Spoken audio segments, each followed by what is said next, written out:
included that discussion, were you trying to shift the public conversation from licensing to lasting ownership? I mean, if I have to be honest about the question you're asking, when I put that in the report, I thought about bringing that lens to the report. It was actually to create a space to tell people's stories. One of the things that I felt was missing in the work that we were doing is that, you know, you sit at a table full of experts and theoretically you think you have all the answers. That lived experience, which is a core tenet of equity, was missing. And so that part of the report and other elements of the report were just simply to bring voice to the community that's living out. If, you know, as we talk about lasting ownership, if someone technically owns 51% of a company, but another party effectively controls the financing, the strategy, and or the decision making, I think those can be very different realities.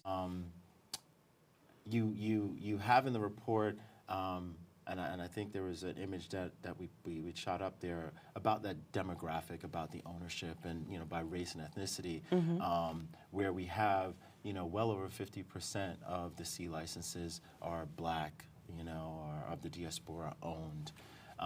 And I know how predatory sort of financing arrangements can kind of, you know, sort of sprout up like bad weeds. So we are seeing where certain C licensees have gotten themselves into certain situations, right, that aren't necessarily favorable. And if you were to go upstream to figure out where the problems lie, it goes back to access to capital. It does set up what feels like, and I say feels like because I don't want to like make any allegations, more exploitative practices.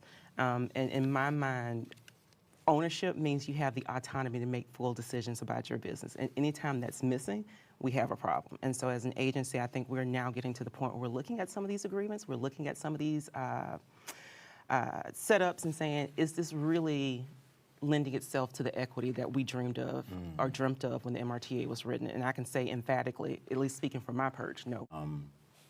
One of the promises of legalization wasn't just creating businesses, it was about wealth creation in the communities that have been disproportionately harmed by prohibition.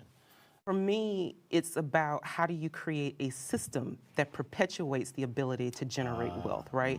And so if it's just a matter of getting a license and then selling it and walking off to the sunset, again, that doesn't live up to what I think the true intent of the MRTA actually was or is.